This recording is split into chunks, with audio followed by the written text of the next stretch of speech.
Welcome to Pineal Gland Essential Wisdom. This is going to be an hour-long conversation where we talk a lot about the pineal gland in a way that's going to open up a lot of doors for people that are unsure what exactly it means. There's a lot of spiritual conversation that's not embedded and founded in scientific understanding and understanding and rational thought.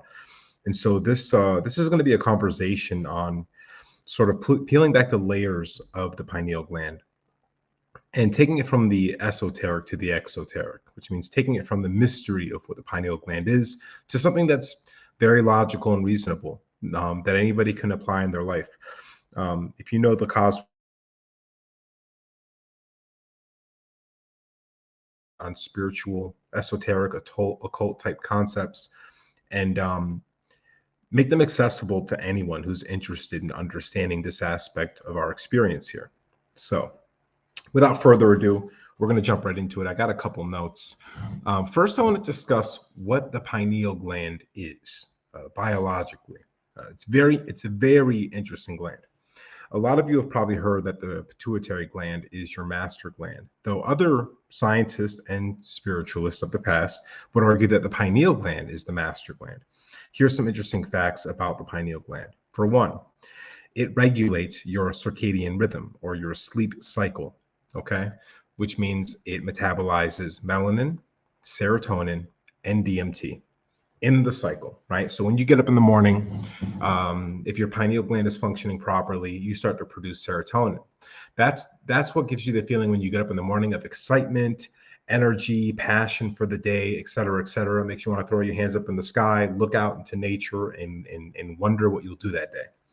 As you start to get tired at night, when you turn the lights out, the pineal gland responds to that because it also has a cornea, right? It's an actual eye. That's why it's called the third eye, because it's literally a third eye in your brain with many of the parts and functions of your two eyes that you have here. So when the light gets turned off, all sunlight and artificial light gets turned off, the pineal gland is told, okay, it's nighttime, it's time to get ready to fall asleep. The pineal gland starts metabolizing melatonin. That makes you sleepy. It also triggers the repair cycle of your body, because on top of getting rest for your body, you also repair in the sleep state. And melatonin starts to facilitate that process. Now, once you get into stage 4 sleep and you begin to get into the dream state, that is when the pineal gland metabolizes dimethyltryptamine. Yes, the same DMT that's in ayahuasca and psilocybin that causes hallucinogenic experiences. Your pineal gland metabolizes it endogenously. That means in body, organically, naturally. So, and then you start to have your dreams. So dreaming is actually a hallucination while sleeping. And if you're one of those people that can actually stay conscious as you fall asleep and watch your dream begin, you'll realize that you're actually dreaming on your eyelids like a movie. Like your eyelids are the screen and you're watching a movie, which is the dream. You'll see the colors and light splash on your eyelids, the darkness of your eyelids, if you can remain conscious in what I call walking into the dream. So that's one thing that the pineal gland does. Monitors the circadian rhythm. You think about calcification and toxification of the pineal gland, and then you can answer about 80% of the sleep problems that we have, 80% of the depression, anxiety problems we have, 80% of the being able to fall asleep, getting good sleep, right? So the circadian rhythm is actually extremely important for your health, your well-being, your happiness, everything. And all of that happens in the pineal gland. Next, the pineal gland is referred to as the seat of the soul by scientists and spiritualists alike. Why do they say that? Why do the Egyptians believe that the pineal gland was basically where consciousness begins, where thoughts arise from, where your connection to God is? Well, here's some interesting facts about the pineal gland once again. There is a sort of radio transceiver on your pineal gland that can receive electromagnetic energy. Electromagnetic energy like radio signals, like sound, like light. Okay. Now, scientists don't know where thoughts come from. Like if you ask any scientist worth his salt, he'll say, we're not exactly sure where thoughts come from. Um, by proxy, we don't know where consciousness comes from, because a lot of our consciousness and our concepts of consciousness are tied in with what our thoughts are. But if you ask certain scientists, if they were to speculate, they would assume that they actually come from your pineal gland with the antenna on it. And some speculate that they believe that thoughts are sent to our mind. So there's some significant evidence worth justifying looking into the idea that the pineal gland receives conscious energy and messages like the cell phone receives a message. Okay. Next, it has an actual cornea. It has an actual lens to receive electromagnetic energy. And we know for a fact that it does, because it operates a circadian rhythm and it knows when the lights go out. The pineal gland knows. Okay. It receives electromagnetic energy like an eye does. It has an antenna for receiving God knows what. Maybe that's why what supernatural connections, speaking to the whole, or healing from the Holy Spirit, speaking to God, may come from the pineal gland. These last parts are speculation, but when I say truly and literally, I'm talking about science-backed evidence. So it's a very peculiar gland. Here's where it gets really interesting. The implementation of fluoride. Why did America, for instance, implement fluoride nationwide? And why did they do this after the Nazis did it? And after they brought all the Nazis over during Operation Paperclip? What are the effects of fluoride? Here's one thing, by the way. Fluoride is the incorrect chemical to brush your teeth with. Nanohypoxyapatite is the right one. Fluoride is a backup mineral that actually makes your teeth weaker. So right off the bat, we've got no good reason that fluoride's in toothpaste. There was tons of other things back then that were well known that could have been put in toothpaste that would have been better for your teeth, but they put fluoride in. Now, why did they put fluoride in the water? If you ask any dentist if it's okay and safe to swallow the fluoride, they'll say, no. By swallowing fluoride, it does not repair your teeth. The fluoride has to come in direct contact with your teeth. If you swallow the fluoride, no. Here's what happens with fluoride. Fluoride double bonds to itself, making F2. It then gets attracted to calcium. When it does that, it becomes a heavy salt, a salt so heavy that it registers on the weight scale as a heavy metal. It then gets embedded in your soft tissue. One area of soft tissue it gets embedded in is your pineal gland. So it's interesting. This wide-scale implementation of fluoride in the water and fluoride tablets for consumption, and the justification is to help your teeth. Imbibing, consuming fluoride does not help your teeth whatsoever. Right off the bat, it's a lie. So I can't say that there is a conspiracy happening, but it's highly suggestive that there was an effort to stop this gland from working appropriately and correctly. We know that it's responsible for the circadian rhythm. If fluoride was taken out of our diet, out of the water, out of the toothpaste, we'd instantly all be sleeping better, being happier in the morning, and dreaming more vividly, period. Full stop. Full stop. When your circadian rhythm is off balance, it's actually really unhealthy for you. Here's some stats. People who live in cities with bright lights that are on all night, 50% more likely to develop cancer. Okay. People who don't get enough sleep, right? There's all sorts of degenerative diseases that happen. If you're sick or if you have an injury, a broken bone or a cut, you're going to repair it much slower if your circadian rhythm is off. Okay. So right off the bat, we know that there's some extensive problems with the fluoridation of the water. But I don't think that was the motivation. What I think the motivation was that the pineal gland is responsible for our spiritual experiences. Again, you've probably heard a million things about activating the pineal gland, opening it, decalcifying, detoxifying, your third eye, open your third eye. But no one ever really explains it to you, right? They'll use some woo-woo, I intuit this and that and the third. but it's so much easier to just explain to you exactly how it works. Okay, so Dr. Rick Strassman, who wrote The Spirit Molecule, he originally, so for people on TikTok Live, I'm on YouTube Live right now. We're doing the TikTok Live version tomorrow, but I'd like to keep the TikTok Live on so that people can listen in. Um, and yeah, so base, and also when we have the question and answer section, if no one has questions and answer or questions in the YouTube, I'll switch over to TikTok Live. So that's what we're doing here. But if you want to, links in the bio, event calendar, you can click right on the YouTube link, or just follow me on YouTube. So here's the scientific explanation of it. Okay, so Dr. Rick Strassman discusses DMT in his book DMT, the Spirit Molecule, and there's a lot of speculation on how DMT is made in the body. DMT, by the way, is the most prevalent neurotransmitter in nature. It's in everything. It's in the grass outside. If you were a good enough chemist, you could synthesize DMT from grass. It's the most powerful psychedelic known to humankind, the most powerful, and we're producing it inside of our bodies all the time.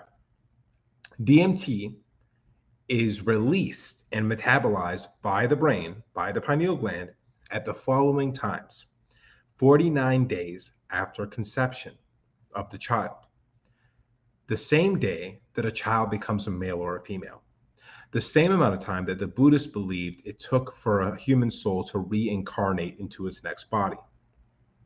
DMT is also produced at birth. DMT is also produced during near-death experiences and at death, also in dream state and deep meditation, especially when you have the visuals. What do all those things have in common? They seem to be the pivot point, doorway, or window between this world and the next. And it all happens in your pineal gland. This is why they call it the seat of the soul. And this is why so many people believe the third eye is a spiritual gland, because it is. Whatever our definitions of spirituality is, DMT is the spirit molecule. And I believe, this is my theory that I'm working on, DMT is the biochemical equivalent of chi, aka the Holy Spirit. Okay, so let's talk about what it means to activate, detoxify, and decalcify the pineal gland. Because this whole month of December on all my channels, we're going to be discussing how to detoxify, decalcify, and activate it. But there's a lot of criticism around this because people say things like activate your pineal gland. What does that mean exactly? I'm going to tell you exactly what it means, because when I say things like activate your pineal gland, I want you to know exactly what I mean, and I want you to know that I'm not full of it. I'm not just using the same spiritual to explain to you exactly what activating the pineal gland means. When you were a kid, do you remember having an imaginary friend, seeing really crazy stuff, running to tell your parents parents saying that it wasn't real? You have a couple more experiences like that, and then you stop doing it. You just turn away, or the imaginary friend goes away. Okay? Or you see the auras and the colors, and you feel a deep connection with nature. My opinion is this is the pineal gland fully active. Why do they rush to put immense amounts of fluoride in the baby formula?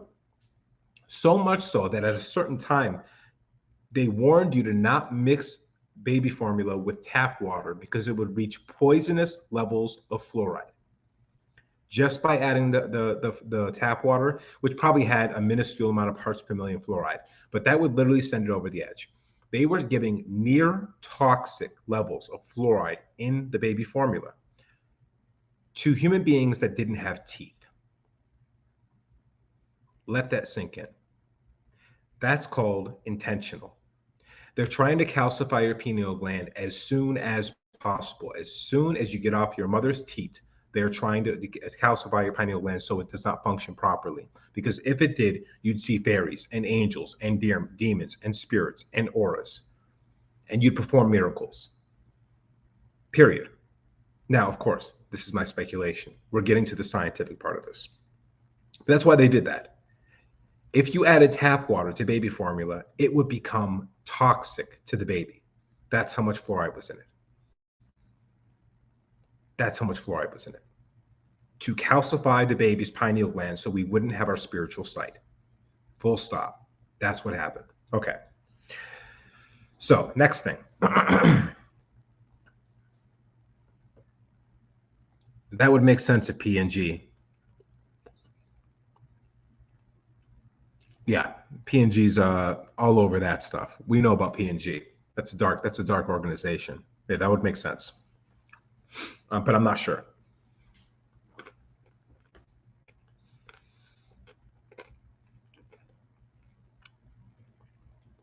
Yeah, it all depends on the toothpaste. So dentist said that you're not supposed to spit toothpaste out at all. If you talk about fluoridated toothpaste, get a new dentist.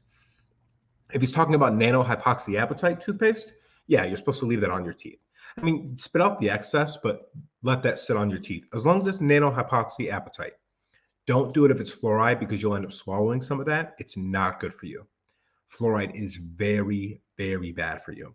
It'll also cause you to get deposit buildups in your skin. You know, those little baby lumps, like little bumps that don't do anything. They're benign. They don't grow. They're not tumors. Fluoride F2CA, double bonded fluoride with calcium deposits in your skin.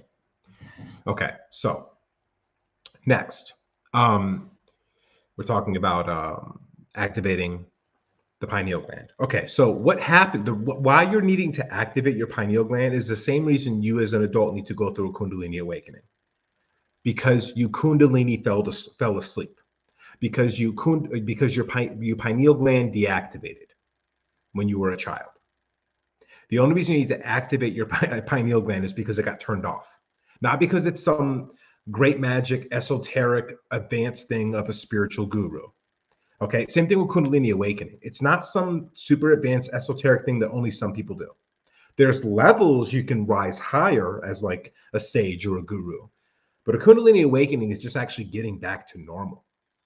It's bioelectrically, energetically, physiologically, spiritually, plumbing out a toxic system that has been toxified over their entire lives. Mentally with bad ideas, emotionally with trauma, physically with toxins. The pineal gland is the same thing. When you're reactivating your pineal gland, two things are happening: physiological cleansing and a complete shift in how you see the world, because you were beaten down as a kid to not imagine, to not have imaginary friends, to not tell your parents when you see, a dragon in the sky or something. And so eventually scientists have figured out that we can actually change our minds so much that we stop seeing things that are actually there. When you walk into a room for the first time, you collect all the information, you're seeing the room. The second time you walk into that room, you're actually projecting your memory of the room.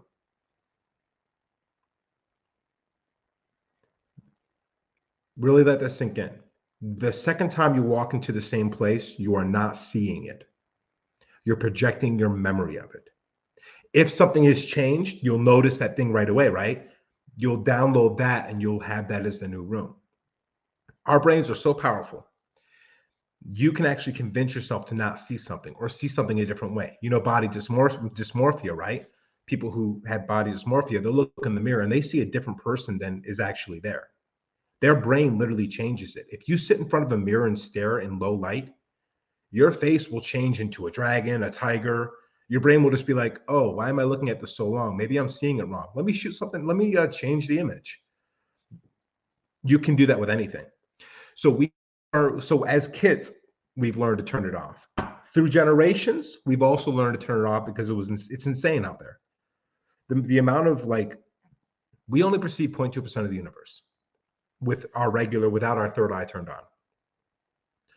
99.8% of the universe is out there in front of us and we can't see it, we can't hear it. Okay? When the third eye is open, we have a larger spectrum.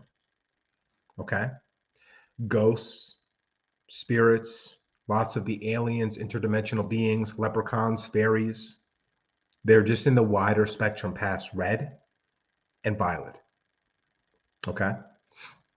And my sources I'll be dropping all the sources when we do the actual class at the end of the month. That will come with the book, with with the full bibliography of the scientific research. Like I said, some of this I'm speculating on top of the evidence, but all the evidence I've given will be listed. But we'll be doing that in an actual, more like scholarly version of this. Like I said, we're doing it at the end of the month. It'll be 3 hours long, and we'll have a question and answer at the end, but it'll be more of a presentation, and it'll come with a 50-page book with the bibliography. So when we're activating the pineal gland, one, we're readjusting our minds and our ideologies, our belief systems about reality, because there are a lot of things we cannot see if we can't accept it. Our brains will literally block it out. Scientists have proven this, that we can literally block out things that we see if it's too much for our minds. And the second part of activating the pineal gland is literally decalcification. Decalcification is removing F2, fluoride double bonded calcium, attached to calcium, out of your soft tissue of your pineal gland, because calcification stops it from working properly. This is what it means to activate your pineal gland. It just means returning it to normal health. The reason they have to be activated is because since you were a baby, you have been poisoned with fluoride, and you have been told not to think the way a human being should think. So that's how we activate the pineal gland, by reversing all of those effects. Shilajit's great because it has fulvic and humic acid. Both are known to detox heavy metals. And like I said, fluoride is a heavy salt, registers as a heavy metal. Okay. So I didn't think I was going to be able to get through that so quickly. And so that's really what I wanted to say tonight. Like I said, there's going to be a much more expanded version, 2 hours long of this at the end of the month when we do the actual class. But I really wanted to touch base with these ideas, especially the beginning of the month, because the whole month is pineal gland month. We're going to be learning everything. We're going to be learning the history of fluoridation. Oh no, we're going to stay on, Matthew. I'm just going to do Q&A. So I'm going to do Q&A as long as people have questions. I'll be answering them, and we'll stay on. Well, not as long. For about, we'll do 40 more minutes if people got that many questions, right? But pineal gland based, right? So yeah, we're a whole month dispelling myths, because there's a lot of maniacal myths. You guys know how I am. I'm constantly at war with false spirituality and false religion. I think it's really important that everything we believe in spirituality can also be explained in the common tongue and in the scientific tongue, right? So we're going to be actually teaching people what the pineal gland actually is, what it actually does, and its connection to the third eye, DMT, and supernatural vision and spiritual gifts. So this begins the question and answer portion. Great question. What supplements are used for pineal gland, or for the pineal, other than Shilajit? Vitamin K2 is fantastic because K2 takes calcium out of your soft tissue and then moves it into basically expulsion from the body. Spirulina and chlorella is a food-based supplement. Cold-pressed tabs of spirulina and chlorella. Okay. Thor's Hammer is a great brand. Tryptophan. The trip in tryptophan is the trip in dimethyltryptamine. So if you're getting that amino acid, and serotonin and melatonin, by the way, tryptophan, the amino acid, is the building block of all of your neurotransmitters for your circadian rhythm. You can screen record, but also, Matthew, this live is on YouTube. But feel free to screen record. That's fine. Yeah. And then nascent iodine. Nascent iodine, again, is a heavy metal detox. And it's going to detox the heavy metals and those heavy salts. I've heard borax is good. I don't recommend it personally because it's easy to overdose on borax and you can get sick, but I've heard it's very effective. If you're going to do that, consult with a physician and be very careful with the amounts. Ormus is an interesting thing. We'll get into Ormus in a few minutes. So let's, does fluoride absorb in mouth or only swallowing is bad? Some fluoride may get absorbed in the mouth because you do have those forget what it's called, but it's the sublingual. right? You can absorb, I think you can absorb it sublingually, which means it goes under your tongue. There's that soft, that really, really soft tissue that it can pass through the barrier and into your bloodstream. So just be careful not to put it under your tongue. But swallowing is where you're really going to run into trouble. Not trouble. You're not going to get like, we've been doing it all our lives, but the more you can reduce it, the better. Hey, Dustin, I don't know if you're still here, but love you too, bro. I do think that there is an element of this, right? And people will say conspiracy theory, this, that, and the third. Caden says, just seems like the government's just trying to make society more dysfunctional. There are definitely elements at work that are trying to make society dysfunctional, whether it's Soviet era psychological operations that are still in operation here right now, the demoralization, the hypernormalization, these types of things. Yes, absolutely. Our adversaries, at the very least, are trying to destabilize American society, because if they destabilize American society, they can destabilize America in a lot of ways. And so we become the victims.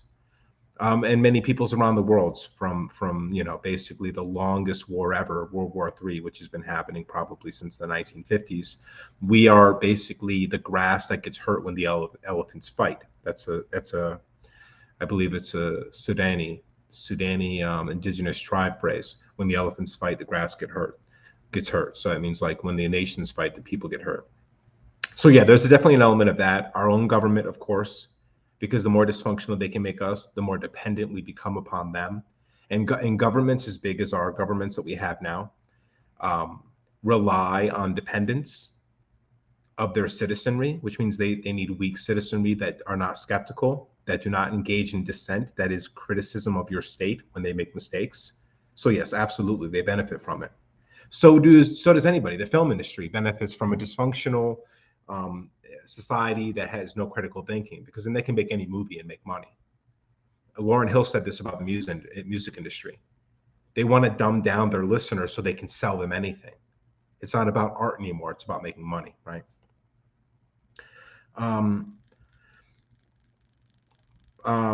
When does fluoride become introduced into societies? Don't quote me. I'm going to make sure I have all my facts straight when I do this, but the Nazis were doing it, I believe, 1930s, and America started doing it in late 40s, 50s, is what I believe. That's the ballpark.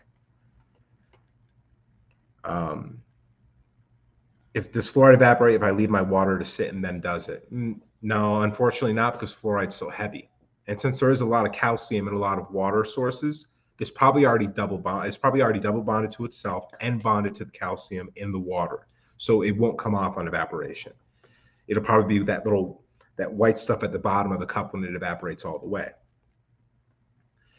The biggest step then I start is removing tap water. What are the best things to use to clean the pineal gland? Yeah, so K2, the vitamin K2, excellent, because it pulls calcium from soft tissue and expels it from the body.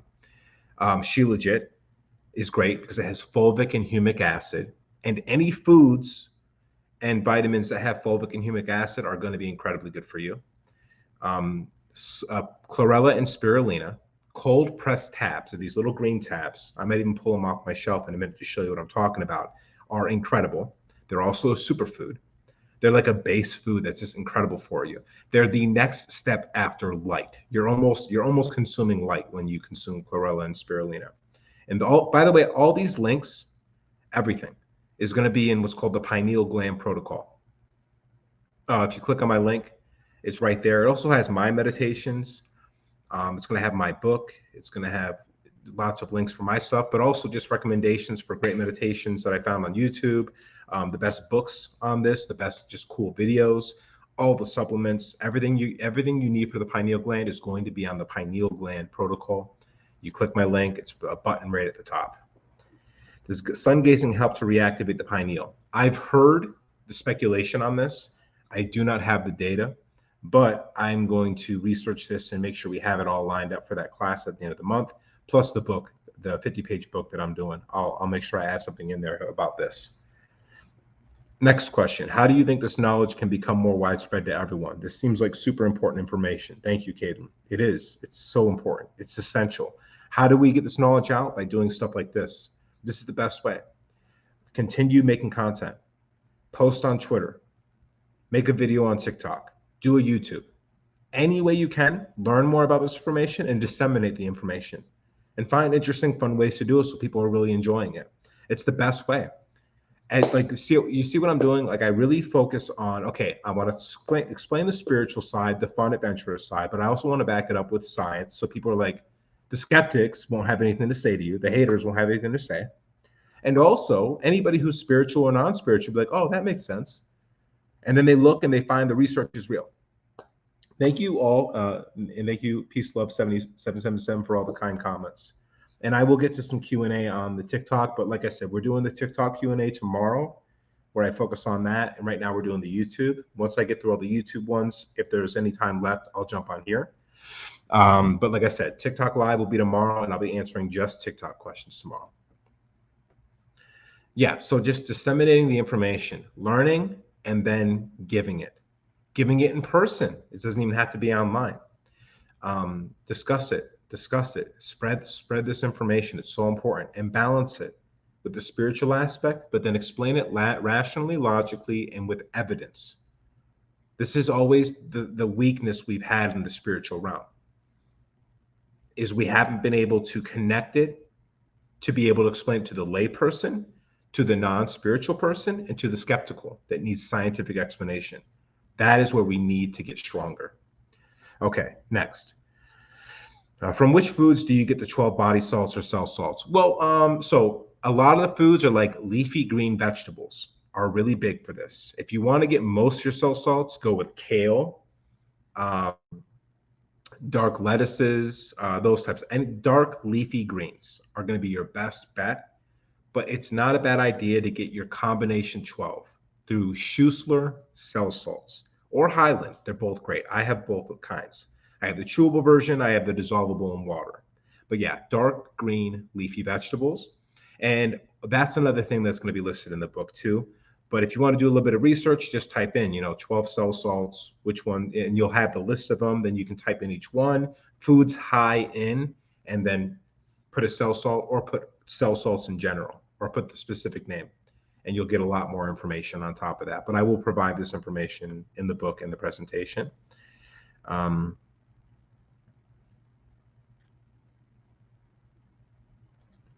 If you boil fluoride water, it forms a new compound that's it's neurotoxic. I'm not sure. I'd be interested in looking into that though. I don't know if you might have the answer to it. But yeah, if you do, hit us up in the comments.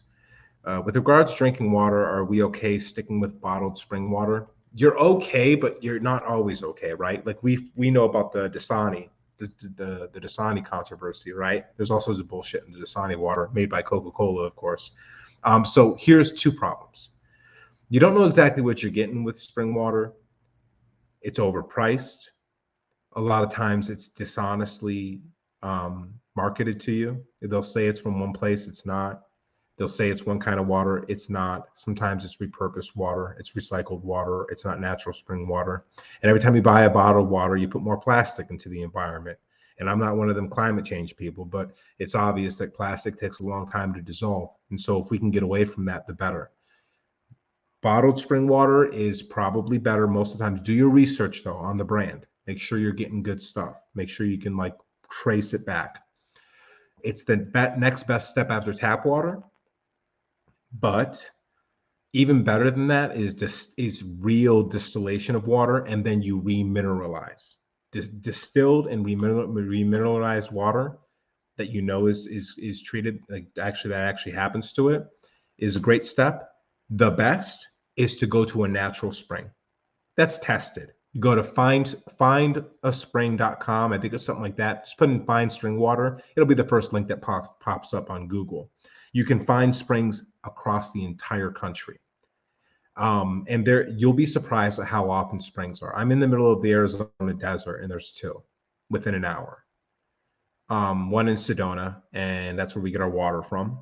And you spend $40 over time to get see it right here? It's right on my counter. That's all our drinking water. We have a couple more sitting up over here in the foyer, or the front room, and we just fill those with water. It takes we get 20 gallons, and we do that once every 2 weeks. It takes about an hour to do the whole thing. Do it once every 2 weeks. The initial investment is like $40. It's like 12 or 15 bucks for each one of those things, right? And so you're saving ridiculous amounts of money versus spring water. And then make sure it's a tested site, and you know what I mean, like because they do that, they'll test the water, and it's amazing. It'll change your life overnight. You'll drink the water and you'll feel the life in it. That's another thing. It's not just the chemicals they put in the tap water. It's not just the freshness, right? It's also the electricity. When you're getting spring water out of the ground, you're getting life water. You're getting living water. It's mineralized. It doesn't have poisons in it, as long as it's a tested site. And it's bioelectric. It's so much better for you.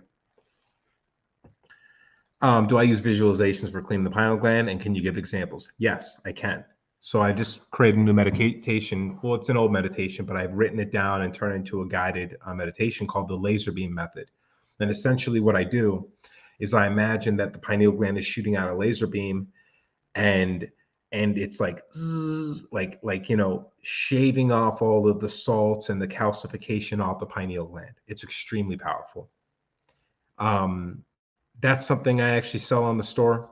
If anybody's interested, the written version is only $3.33, and the guided audio meditation, high quality. I spent 2 weeks between writing the PDF and recording the guided meditation, editing in Adobe Audition.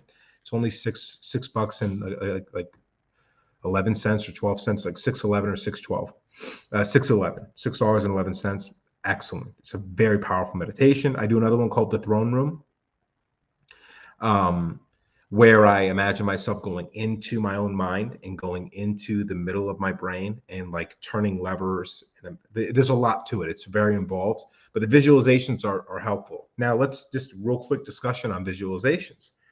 Why do visualizations work? Neuralink, this is going to be a really good explanation, but it's a little long, but stick with me. Neuralink figured out that there's a universal language of human beings. Okay. They figured out, this is how Neuralink works. How is it that anybody from any language can put on a Neuralink speculatively? But by the way, they've already tested this though. And they could think the word Facebook in their native language, and Facebook app will pop up on their phone. That's in theory how Neuralink's going to work. Their Neuralink isn't programmed with being able to read English inside of your neuron firing. There is actually a universal signature of Facebook in neuron firing. The human biological,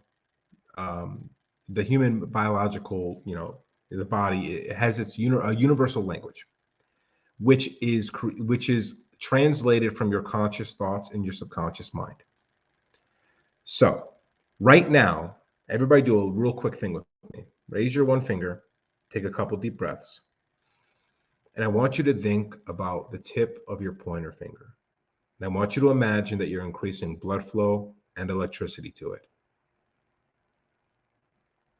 It'll be different for everybody, and some people might need to try it a couple times. But what you're probably going to feel is a buzzing or a tingling or a flowing like water. It's going to be pretty strong. You're actually increasing blood flow to the end of your finger and electrical impulses. That's just the beginning of what you can do. You can ask your body to do basically anything. And so when you're doing these visualizations for the pineal gland, you're actually having a conversation with your subconscious mind, then your parasympathetic nervous system, and your epigenetic layering of your DNA. And when you ask for something, you shall receive. It's part of what that actual phrase means. So you're engaging in a dialogue with your subconscious mind. Your subconscious mind takes over, starts talking to your parasympathetic, starts epigenetically layering to your DNA, and starts getting your body to react physiologically to the visualization or the request that you made. The science isn't complete here, but I can almost guarantee when they finally work all this stuff out, everything I just said to you will be common knowledge. Joe Dispenza, by the way, has done a lot of the work here. Epigenetic layering is real. As soon as you think a thought, you're already writing it on your DNA. It's for real. Meditation can up and down regulate gene expression. Reducing inflammation is one of the things they prove, that you can meditate and it down regulates signatures that cause your body to inflame, and it up regulates, turns on certain sequences in the DNA that actually reduce inflammation. All right. Assuming you've cleaned your, by the way, you can get those meditations, like I said, link in bio. Check it out, pineal gland protocol, if you're interested. Assuming you've cleaned your pineal, what changes did you notice in your life, thoughts, aspirations?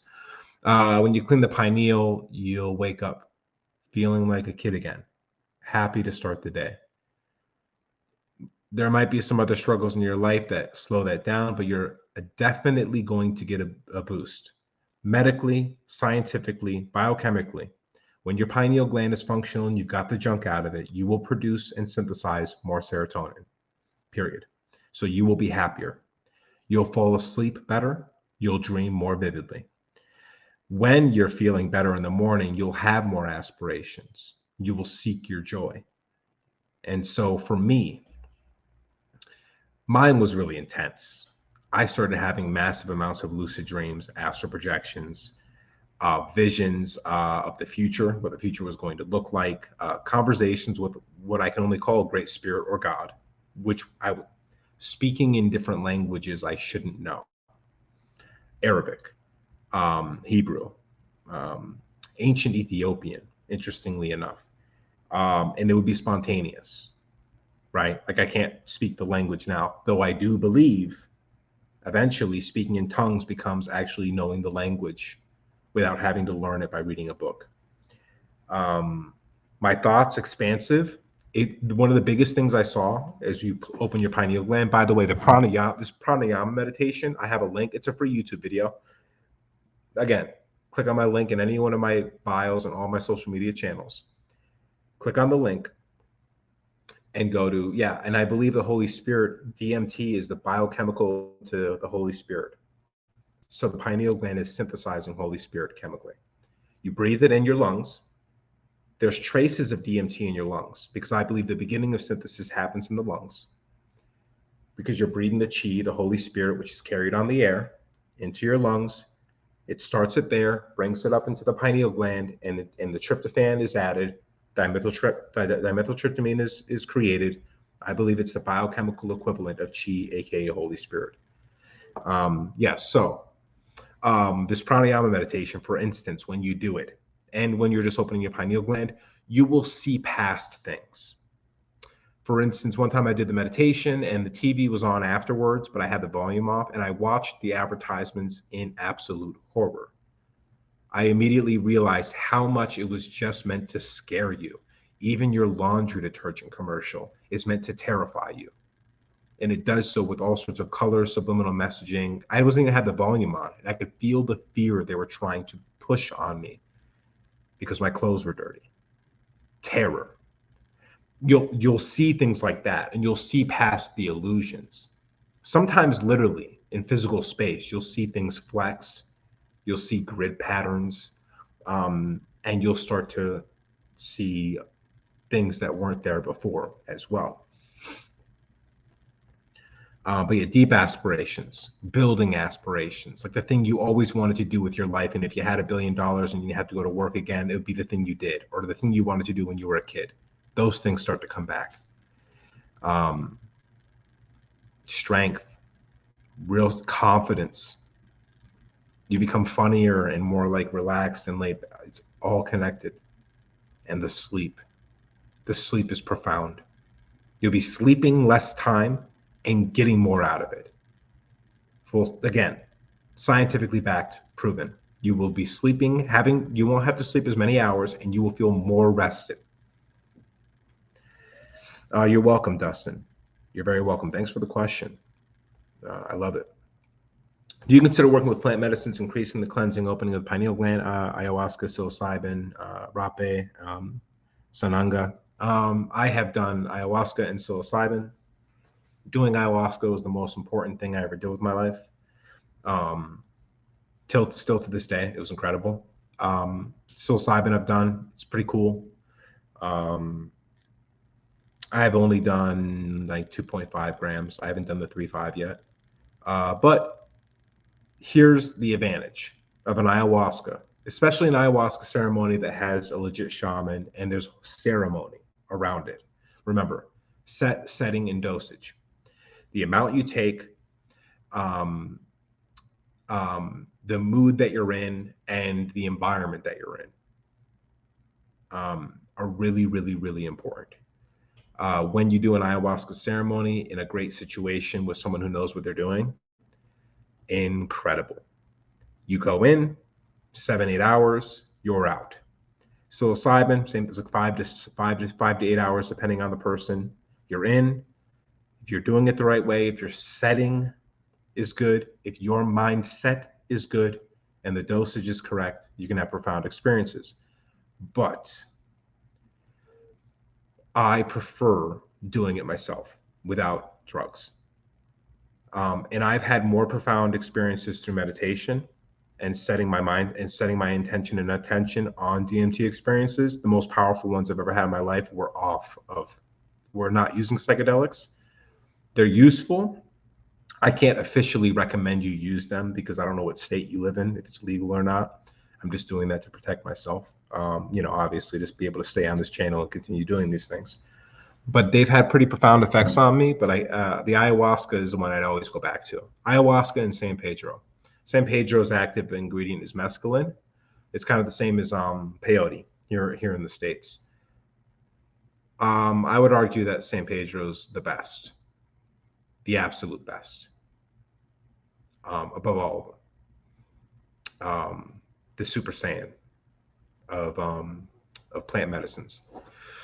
So yeah, there's ups and downs. When you do it through meditation and do it through opening the pineal gland through natural organic means, the only issue is that you have to deal with the sustained state that you go into, and it might last days because you've done it organically and you've produced the chemicals within your body, and you may have produced a lot of it, and so it may just change you forever.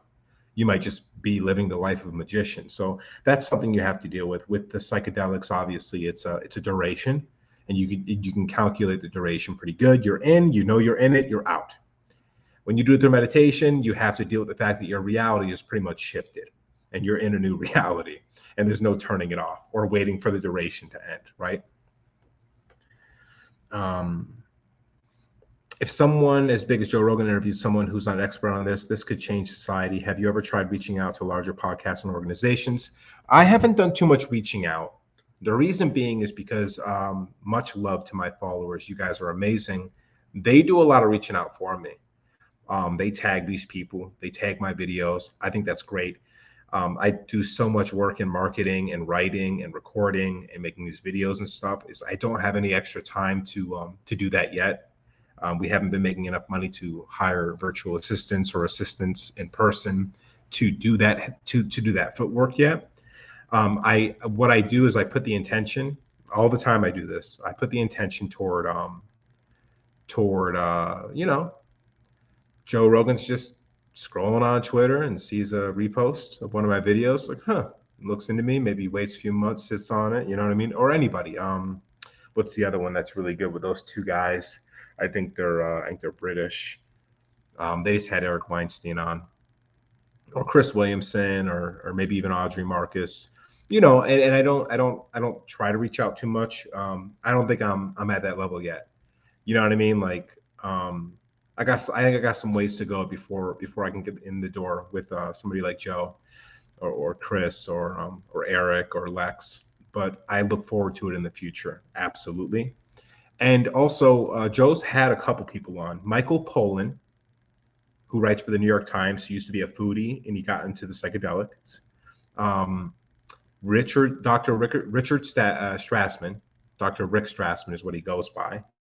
He's another great one. Terrence's brother, Dennis McKenna, Paul Stamets, Michael Cho. Those are all people that have been on the show. I think it's Michael Cho. guy with the long hair, spent time with the indigenous. All of those ones. He might not be Michael Cho. But I'm pretty sure that's close to the name. All those people were on, and they're great. And I think he's had a couple other on too. But yeah, the more we can talk about this and get him on get on podcasts like that, yeah, we're shifting. I know you can all feel it. It's been really hard for the last few years, but we're starting to feel that shift. Like we're turning a corner. Like the bad guys are actually not just losing, but they lost. And the only thing we're at, Duncan Trussell's another one. That's probably one of the best. And Duncan Trussell's like Joe's favorite person on the planet. And Duncan's constantly discussing these things. But yeah, I think we turned a corner. And I think we're having a hard time accepting that we won. And we are reconverting our reality back into a sandbox to recreate something new. I think we're entering into a new age. And so I think you're going to be seeing a lot more of this. You're going to see a lot less corruption. You're going to see more people standing up to the big baddies. You're going to see them lose their power. Keep the course, hold the line, continue fighting the culture war, and now start to begin taking a break from the culture war and imagining what you're going to be building in the new world. We've torn down a lot of this. Now it's time to start building with new foundations. So keep your heart in the right place. Have hope. I really do think that we have really turned a corner. There's more corners to turn. There's more battles to fight, but we've won the war. I really believe that. They're running out of tricks. And we're coming up with a bunch of beautiful ideas. Atlantis 2.0. A kingdom of heaven on earth. Here we come, right? Love and appreciate you, brother. Thank you for your work. You are very welcome, Emily, everything. I'm glad to do it. It's what gets me up in the morning out of bed. What else other than tap water and toothpaste should we avoid? One thing that people commonly forget, like I do too, like getting coffee in public. What kind of water are they using? Soda. Soda is really not good. There's certain drinks that are going to be more fluoridated. Certain foods might be fluoridated. Anything that's associated with heavy metals? There's lots of foods that have heavy metals. Maybe not eating so much canned food. Though we have canned food, obviously, for non-perishable reasons. But those things, toothpaste and tap water, are your biggest things. Baby formula, if you have kids, don't hook them up with the baby formula unless you know that it doesn't have it in it. Those are the three big ones. But anytime you're consuming anything, do a little research. When you're getting a drink out in public, ask them how they filter their water. They might think you're a pretentious D-bag, but if it's worth it, it's worth asking. Creating a business around possibly selling a pineal gland healing package or something of the sort could be interesting. If this knowledge grows, then this could be a new possible market to explore. Caden, interesting you say that. So that's what I'm offering in my store right now. So we released the PDF version of the meditation. The guided meditation's out. I'm finishing the book. I'm hoping to release that next week. 50 pages. Everything I said plus 10 times more. And then we're doing a live class at the end of the month. And so I'm going to start doing those types of things, selling them as healing packages, everything you need to know to get it back on track. Next month, we're working on lucid dreaming and astral projection. And every month is going to offer something of the spiritual, but with scientific backing and real good advice that produces real results right off the bat, and long-term results too.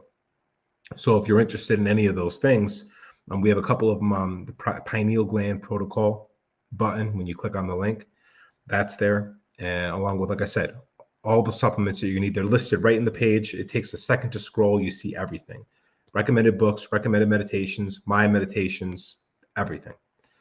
Yes, and that would be a good idea for anybody, really. And if you just want to grow the whole business just based on pineal gland, think of all the things. We use meditations, we use supplements, we use diets for detoxification and decalcification. Yeah, it's a great way. And if it's something you're interested in, you know what I mean? Like, just use your imagination on, okay, what are the different components? What are the things that have worked, right? You don't need a degree. Google, YouTube, TikTok, all the information you could ever need on this stuff. Double check it, find your sources, use empirical evidence, find the scientific research to back it up, And you could make serious moves, not just in the spiritual community, but in the community at large. Can I use my subconscious for any specific components to be produced that will naturally cleanse pineal gland? It's best to let your subconscious do the work. So keep it simple. Decalcify the pineal gland, detoxify the pineal gland, turn it on, fix my circadian rhythm. Ask and you shall receive. With faith the size of a mustard seed. What does that mean? We don't have faith. We don't have hope the sun will come up. We have faith the sun will come up because we know it's going to come up, because we've seen it come up 1,000 times. Believe deeply that your body has the ability to do this. If you're struggling with that, find the research that proves that your body can do this, or just leap with faith. Do not lean on your own understanding. Have faith that anything is possible. Keep it simple.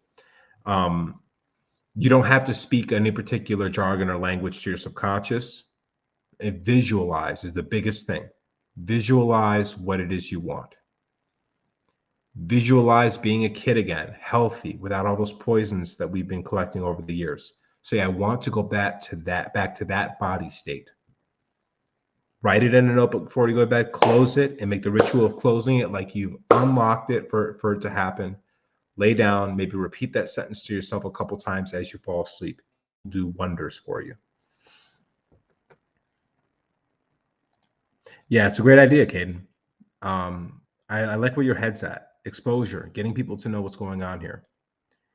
What happens to your pineal gland when you take DMT directly? Your pineal gland is what. So if you take DMT, it passes the blood-brain barrier and they send it directly to the pineal gland. And the pineal gland starts metabolizing it immediately. Your brain loves this stuff so much, it barely even checks for the DMT's passport when it gets on the plane. It says, bring that stuff here. But that's why I'm kind of against consuming DMT, smoking it directly, is because I worry that some of the fine particulates, if it's not absolutely pure, can pass through the blood-brain barrier. So yeah, that's what happens to your pineal gland. Your pineal gland just uses it, metabolizes it immediately. It's like, send it here, buddy. We'll use that right now. And it uses it quick, right? Because if you smoke DMT, it takes 15 minutes. It gets metabolized super fast. Your brain loves it. It wants it bad. Yes, absolutely. Emily, everything is a Kundalini instructor. Breath of Fire is incredible. Speaking the truth. Yes, Breath of Fire is very powerful. I'll be including that recommendation in the book too. Very, very powerful. Breath of Fire. There's a pranayama meditation. I forget the whole name is. But it's allegedly the most powerful yoga method. It's really good for this too. But yeah, Kundalini Breath of Fire, much simpler. It's still a little complicated at first if you've not done breath work before, because you have to make sure your inhale is the same as your exhale. And you have to modulate that, and you go slow at first, but very powerful, pretty simple practice. Takes some training. So if anyone's interested in learning how to do it correctly, maybe check out Emily Everything and get some tips from her. But it takes a little practice, but it's profound. And Wim Hof does a hybrid version of that. It's basically the Kundalini Breath of Fire with a couple add-ons. Ibogaine has been shown through research to be incredibly good at helping people to basically never go back to their addictions. Cigarette smoking, alcohol in particular, Ibogaine is incredibly powerful for. That's backed by scientific proof, evidence, experimental data. Ibogaine is fantastic for that. I don't know a lot about Bufo or Combo. Is Bufo the one where they shoot it in your nose? How do you start meditation for beginners? Got some advice? Yeah, I'd love to. Okay, so I'm going to answer this question. Guys, sorry I didn't get to the TikTok live questions, but like I said, tomorrow night, 5 p.m. Pacific time, we'll be doing the TikTok live, okay? Last question, we'll get out of here because we're right at an hour. Thank you so much for everyone for being here. It's awesome. We got over 100 in TikTok. We got 7 on the YouTube live right now. It's a pleasure to have you guys here. I love the questions. Really means a lot, everything you guys do. Love you guys so much. If you guys weren't here, I wouldn't be able to do this. So much appreciation to all of you. How do you start meditation for beginners? Got some advice? I have great advice. Okay. And Yes, the book will be out hopefully next week. It'll be right. You'll see it in my links, especially the Pineal Gland Protocol button. The book will be there. So, how do you start meditation for beginners? Some advice. Okay. Hang on a second. One more question. You are very welcome. You're very welcome. I hope that I've changed it in a positive way. Love you too. Um, this question real quick, and then we'll get to the last one. Yes, lucid dreaming. Do you do mentoring? I've been suggesting my subconscious to come find the gates with the abbreviations you mentioned in one of your vids. Yes, we're still working on that. Still, we're trying to build out an actual place in the astral realm. This is a work in progress. The idea is that the astral realm is real, and we can all meet consciously there. And so I did a video a while back. I'll try to pin that either in a playlist or on the top of the thing. Still working. I'm forgetting a lot of my dreams, so I have to work on remembering, but I believe I've already been touching base with people. Let's continue to do that. And yes, I do mentoring. I have one-on-one sessions. Again, you'll find it right on my link, the Cosmic Man store, if you're interested in sitting down for a one-on-one. Next month is Lucid Dreaming Astral Projection month, because we're going to be doing everything lucid dreaming and astral projection. Turn it on the pineal gland and then start doing stuff right away. So if you have patience for that, you'll get a lot. But if you're interested in mentoring, yeah, all on the link, all on the website. Okay. Now, yes, the first thing and the last thing that you need to know about meditation. Meditation is just sitting and breathing.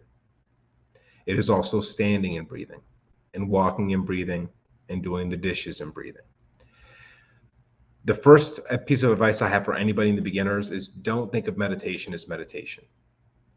Meditation is a mental, emotional, spiritual tool that is it's a Swiss Army knife of spirituality that you pull out of your pocket as soon as you take an attentive breath in the present moment. So let's try something real quick. I just want you to take a nice full breath, not strenuous, not like super deep, just full. But I want you to breathe from your belly. And how you do this, because most of the time we breathe from our chest, not just that, but we breathe shallow breaths from our chest. What I want you to do is actually relax and release your stomach out, which is going to let your diaphragm expand, which is then by negative pressure, open up your lungs. The air gets pulled in from the pressure from you breathing from your stomach. So you're opening up your stomach, expanding the muscles, dropping down the diaphragm, using just a little bit of your effort to actually open your lungs, but most of it happens from the belly breathing. So again, put your hand on your belly, it'll help.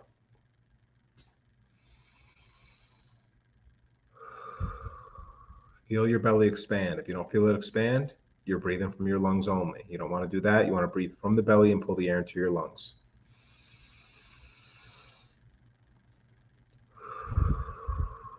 This is the very first step of meditating correctly. You're not trying to clear your mind. You don't need a clear mind to meditate. You only need to breathe. The mind will clear itself. And a lot of times what will happen is the mind will give you everything that's been bothering you. You're not supposed to ignore those thoughts and quiet those thoughts. You're supposed to work through those thoughts. Meditation, first and foremost, is a tool which helps clear your mind the right way by bringing all of your thoughts and emotions to the surface. So for beginners, almost always, you're going to be writing all those thoughts down and addressing them. Let meditation teach you what's been bothering you and what's disallowed you from having a peaceful mind that's not thinking all the time. This is the very first step this is beginner meditation. So that's the first thing you're going to be doing. All right. The next thing is you're going to start trying to move that mind to the place that you want it to be. This is where we get into one-mindedness and no-mindedness. These are the 3 levels. Okay. So when you're starting, your brain is like a train station with 1,000 trains going 1,000 directions at 1,000 miles an hour. You're going to write down all the trains. Oh, I'm worried about paying this bill. Oh, I forgot to call my friend. Oh, da da da da da da da. Those are all the tasks. Oh, I'm feeling kind of stressed out because I had a fight with my significant other last week and I don't feel like it was resolved. Oh, I missed my father who passed away when I was 5. Write all those down. And then all your distractors. Oh, I should go play on my phone. Oh, I should go have a cigarette. Oh, I should have a cup of coffee. Write it all down. See what's going on in your mind. Map it out. And then start dealing with those things. For the to-dos, oh, I got to pay this bill, that bill. Once you sit there for 10 minutes, you'll have your full to-do list. You write it down and you tell your brain, hey, brain, you don't got to think about that no more. I got it written down. And your brain will stop thinking about it. Literally, because it's worried that you're going to forget. So it keeps telling you. Emotional stuff, maybe seek counseling, maybe just talk it out, do the empty chair method, resolve it with the person. And the addictions, well, once your brain starts pitching you all those things, all the things that give you dopamine uptake when you want serotonin instead. So maybe you start picking one of those addictions and limit it a little bit. This is the first thing a meditation does for you in the modern society. And the very next thing that I would say for beginners is once you're doing the breathing and your mind is relatively quiet, you're still going to have thoughts pop up. But what you're going to try to get to is what's called one-mindedness. Yeah, EFT is great. I forget how it stands for, but someone's explained EFT to me. And yes, it's what I do and what EFT does is kind of similar, and I really appreciate what they do. EFT. So the next thing is once you're having the train station thing happen and you slow down the trains and you only got a few passing through the train station, now you want to start trying to exercise what's called one-mindedness, emotional freedom technique. Yeah, thank you. Yeah, so if you're interested, check that out too. It's great stuff. So how you exercise one-mindedness, again, it's actually quite easy. Meditation has been oversold as a super difficult thing that's not difficult. One-mindedness in meditation, this is how you do it for beginners. This is how anybody does it. You're washing the dishes, you're folding the clothes, you're cooking. Doesn't matter. When you're doing one of those things, engage in the belly breaths. Then you're going to engage the 5 senses of the experience that you're having. So if you're cooking dinner, you're going to really smell the food. Really smell it. Try to identify all the layers of the smells. Listen to the sounds of the food cooking on the stove. When you taste it slowly. Try to move it around on your tongue at all the different receptors. Really take it in. Look at the sight, the colors, and the bubbling. But I want you to be totally present. Now that we've got some of those trains from flying around inside your mind, be present with the 5 senses. Then I want you to say to yourself, I am going to stir this food in the most beautiful, perfect way, the best way I've ever stirred this food. Simple action, takes a couple seconds. Take a nice deep breath. Stir slowly with intention. Add the spice with intention. Connecting again with your 5 senses. Look at the color of the spice, the smell of the spice when it comes out. Be totally present. This will have incredibly profound impacts. Everything you do will be better. When you fold your laundry, it'll be folded better. When you cook food, it will taste better and be cooked better when it's done. Meditation can happen at any time. And the objective is to always be in a slightly meditative state because you're in the present moment. You're only acting in the moment. You're not depressed about the past or anxious about the future. You are only in a generally happy, creative, excited, and content feeling in the present moment. These are the first and most important things with meditation for anyone who's trying to get into it. Remember, it's not as hard as it's been told to you. Yeah, essentially you can turn anything you do consciously into meditation. And that's the state you really want to be in. So thank you all for being here. This is the end of the YouTube live session. Again, we'll be doing a TikTok-centric live tomorrow. So I'll be answering all the questions here. And thank you so much for being here for the YouTube live. We're just growing the YouTube now. So if you're interested in this kind of content, please follow. let's grow this account and continue getting this information out to the public. This is what I do. This is how I make my living. But more importantly than that, this is a culture war for the human soul and for the structure of civilization. These things need to be known. These things need to be implemented in our society. And this is how we start doing it, by talking about it and learning about it. So thank you all for being here. It's been a lovely time. Anybody from YouTube wants to get another version of this, you can hop on the TikTok live tomorrow. It's 5 p.m. Pacific time. And anybody wants on TikTok that wants to start watching more of these long form things, all this stuff gets uploaded to the actual channel too, so you can watch anytime. Love all you guys at YouTube and TikTok. You guys are great. Have a wonderful night. God bless.